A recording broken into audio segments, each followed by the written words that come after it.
오늘은 사망 권세 이기시고 부활하신 예수 그리스도를 기념하는 부활절로 온 세계 성도들이 하나님 앞에 예배하는 날입니다. 성탄만큼이나 우리 기독교에 있어서 아주 중요한 그러한 절기인 거예요. 그래서 오늘 그 부활하신 예수 그리스도를 기념하고 또 예수 그리스도의 몸과 피를 받는 성찬식을 통해서 우리 안에 예수 그리스도를 모셔드리는 그런 거룩한 하나님의 임재하심이 오늘 이 시간 여러분들에게 임하시기를 축원합니다. 오늘 말씀은 부활에 관한 사도 바울의 증언입니다. 고린도전서 15장을 가리켜서 부활장이다라고 부르면서 그 부활장의 첫 시작을 예수 그리스도의 부활에 관한 증언으로 시작을 하고 있습니다. 그러면서 부활이 갖는 의미, 부활을 통해서 주시는 유익, 부활을 통해서 우리가 나아가야 될 삶의 자세 등에 관한 내용들이 고린도전서 15장에 담겨져 있습니다. 부활에 관한 증인은 사도 바울 말고도 예수님께서 살아계셨을 당시에 함께 삶을 살았었던 많은 이들이 있습니다. 그들 중에서 대표적으로 꼽을 수 있는 사람들이 이제 복음서를 기록하고 있는 마태, 마가, 누가, 요한인 거예요.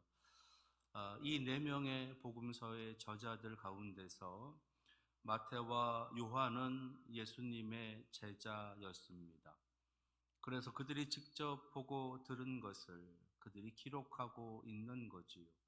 그런데 마가와 누가는 예수님의 직접적인 제자이기보다는 오늘 고린도전서를 쓰고 있는 이 사도 바울과 더 깊은 관련이 있는 인물이다라고 할 수가 있습니다.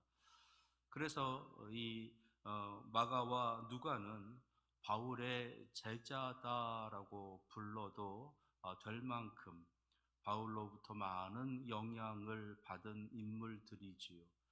그래서 그들이 기록하고 있는 마가복음과 누가복음에 다분히 사도 바울의 여러 많은 증언들, 여러 많은 가르침들, 그의 신앙이 깊이 담겨져 있었을 것이다 라는 겁니다. 그 마가와 누가에게 영향을 주고 있는 사도 바울은 오늘 고린도전서에 있는 이 말씀을 통해서 예수 그리스도의 부활에 대해서 증언하고 그 부활을 통해서 우리가 세워가야 될 신앙의 내용이 무엇인지를 알려주고 있는 겁니다. 그래서 오늘은 예수님의 부활을 통해서 우리가 세워가야 될 그 신앙의 내용, 그리고 그 신앙의 내용을 하나님 앞에 의지하면서 부활 신앙을 세워주소서라고 기도하며 나아가는 그런 시간을 갖고자 합니다. 예수님의 부활을 통해서 우리가 세워가야 될 신앙의 내용, 그 첫 번째는요, 부활은 복음의 핵심이고 절정이다라는 겁니다. 부활은 복음의 핵심이며 절정이다. 오늘 1절, 2절에 있는 말씀을 보시게 되면 사도 바울이 복음을 전하고 있음을 우리에게 알려줍니다. 그 복음을 통하여 너희가 굳게 세워져 있다라고 그렇게 말씀하고 있습니다. 그러면서 2절 말씀에 너희가 만일 내가 전한 그 말을 굳게 지키고 헛되이 믿지 아니하였으면 그로 말미암아 구원을 받으리라 라고 가르치면서 예수 그리스도의 그 부활, 그 거룩한 복음에 굳건히 세워져야 될 것을 당부하고 있는 겁니다. 부활이 복음의 핵심이고 절정인 이유는 바로 예수 그리스도의 그 부활을 통해서 우리도 부활할 수 있기 때문인 것이에요. 예수 그리스도께서 살아나심을 통하여 우리도 다시 살아나게 되는 겁니다. 예수 그리스도께서 다시 죽음의 권세에서 일어나신 것처럼 우리도 다시 일어설 수 있게 되는 겁니다. 예수 그리스도께서 보게 하시니 나도 볼 수 있는 것이고, 예수 그리스도께서 걷게 하시니 나도 걸을 수 있는 겁니다. 예수 그리스도께서 고쳐주시니 나는 온전케 되고 나 또한 고칠 수 있는 능력을 얻게 되는 겁니다.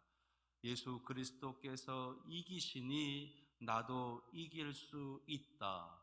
예수 그리스도께서 충만하시니 나도 충만하게 누릴 수 있다. 예수 그리스도께서 부자이시니 나도 부자이다. 예수 그리스도께서 씻어주시니 나는 깨끗하다라고 하는, 이것이 바로 우리가 누릴 수 있는 복음의 핵심이고 절정이 되는 거지요. 그 모든 것을 이루신 것이 바로 부활을 통해서 우리에게 이루어 주고 계시는 겁니다. 오늘 이 부활을 통한 그 이 복음의 핵심이 여러분들의 삶에 임하시기를 바랍니다. 그래서 주님께서 부활하신 것처럼 나도 부활하고, 주님께서 이기신 것처럼 나도 이기고, 주님께서 고쳐주신 것처럼 나도 이제 온전함으로 나아가는 굳건한 신앙의 모습이 여러분들에게 임하시기를 축원합니다. 예수님의 부활을 통해서 세워가야 될 우리의 신앙의 내용 두 번째는, 부활은 우리들 인생의 질문에 대한 하나님의 대답이라는 신앙입니다. 부활은 우리들 인생의 질문에 대한 하나님의 대답이다. 우리 인생들이 던지는 많은 이 삶에서의 질문이 있습니다. 왜 세상은 이렇게 더러운가? 왜 세상은 이렇게 악한가? 시간이 가면 갈수록 더 깨끗해지고 더 선해져야 되는데 오히려 왜 그 반대로 더 악하고 더러워지는가? 더 나아가 왜 이런 악하고 더러운 세상을 그냥 지켜보고만 계시는가? 하나님께서 정말로 살아 계시다면 이런 악한 세상, 이런 더러운 세상을 만들어가고 있는 그 악한 사람들, 더러운 사람들을 왜 지켜보고만 계시는가? 왜 이 세상은 이렇게 아픔이 있는가? 왜 세상은 이렇게 고통인가? 왜 세상은 이렇게 죽음 같은 일들이 일어나는가? 왜 하나님은 우리에게 죽음을 주시는가? 이것이 우리 인생들이 던지고 있는 이 세상 속에 살아가면서 고통 가운데 허덕이며 던지는 질문의 내용들이다라고 할 수가 있는 겁니다. 그런데 이 모든 것에 원인이 있다는 거지요. 그것이 바로 죄이고, 죄의 결과로 우리 인생들에게 주어지는 것이 죽음이 되는 겁니다. 따라서 이 모든 것의 질문은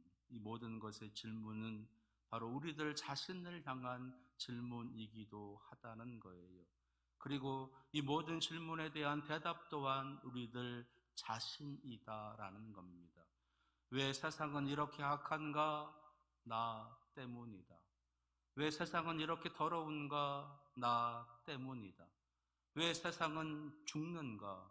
왜 세상은 이런 고통이 있는가? 이런 슬픔이 있는가? 그것에 대한 모든 대답은 바로 우리들에게 있다는 겁니다. 그러면 여기서 또 한 가지의 질문이 우리에게 주어지는 거지요.